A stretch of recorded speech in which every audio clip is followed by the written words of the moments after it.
I'm going to talk about an issue we've recently been seeing with event sponsorship contracts where the event has had to be cancelled due to the COVID-19 virus. In summary, the issue is that some of these agreements place all of the event cancellation risk on the sponsor, such that it has no contractual recourse in a situation where what it's paid for and what it's contracted for simply hasn't been delivered. Not surprisingly, sponsors are always disappointed to find that this is the contractual position, particularly when event sponsorship arrangements are usually genuine partnerships where you'd expect there to be a fair allocation of risk between the sponsor and the event organizer in an event cancellation scenario. So how does this issue arise? Well, in short, it arises where the parties take the approach that the sponsorship is a supply of services and they use a force majeure clause from a standard services agreement.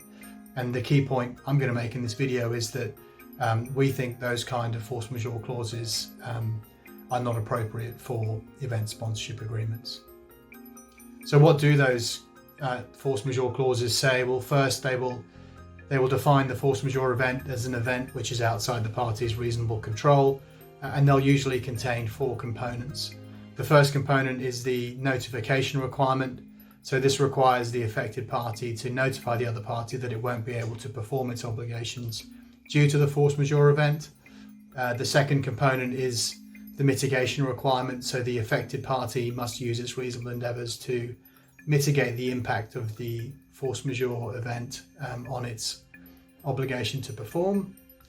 And then thirdly, the clause basically says that if the affected party has complied with the notification requirement and the mitigation requirement, it won't be in breach for failing to perform obligations as a result of the force majeure event. And then finally, there's a termination right for the other party in the event that the force majeure event stops the affected party performing its obligations for an extended period of time. So whilst the application of that kind of force majeure clause will deliver a fair and reasonable outcome in a supply of services context, let's now have a look at how it applies to an event sponsorship. And let's assume that the force majeure event is a government enforced lockdown due to COVID-19. So two really important things to bear in mind here. Firstly, in event sponsorships, the sponsorship fee is usually paid in a number of installments leading up to the event, perhaps with only one installment being paid after the event itself takes place. And this is usually the case because the event organizer will say that it is delivering a package of sponsorship rights, some of which are delivered well in advance of the event, such as sponsor recognition in event promotional materials and sponsor recognition on the event organizer's social media channels. And it's also usually acknowledged that the sponsorship fee needs to be paid in advance of the event because it is being used by the event organizer to fund the costs of staging the event.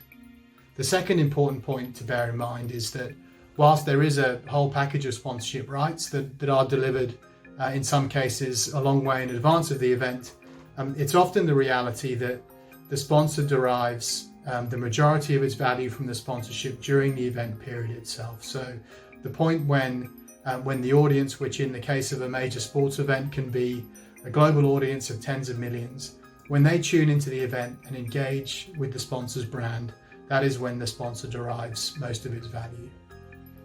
So let's now apply the force majeure clause in the scenario where the government has imposed the lockdown due to COVID-19.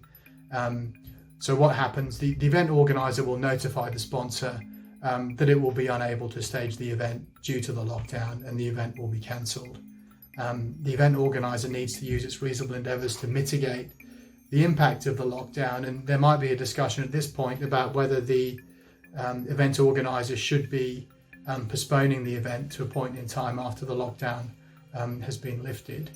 I think we'd find in this scenario that the event organizer would have a number of persuasive arguments that it goes beyond a reasonable endeavours obligation to restage the event, particularly where the cost of postponing and restaging would be significant, or alternatively where in a busy sports calendar, for example, sometimes it just isn't physically possible to restage the event at a later point in time.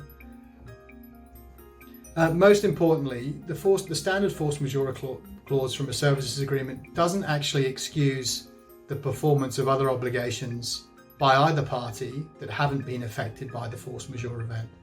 And relevantly in this case, it would not actually excuse the sponsor from the obligation to pay the fee. And this isn't an issue in a services agreement where services are almost always paid for after they're delivered. But in the event sponsorship scenario where fees are paid in advance, let's have a look at where this leaves the sponsor. It leaves the sponsor in a position where the event is cancelled, so meaning that the bulk of the value it had contracted for is not realised. The event organiser is not in breach because it's complied with the notification and mitigation requirements, but the sponsor is still required to pay the sponsorship fee in full, and in addition to that, it'll be bearing the sunk costs of activation campaigns that it invested in but was never able to execute because the event was cancelled. And finally, for completeness, the termination right in the force majeure clause is of no use to the sponsor in this scenario. It's designed for an agreement where there's a continuous obligation to supply rather than an obligation to deliver a one-off event.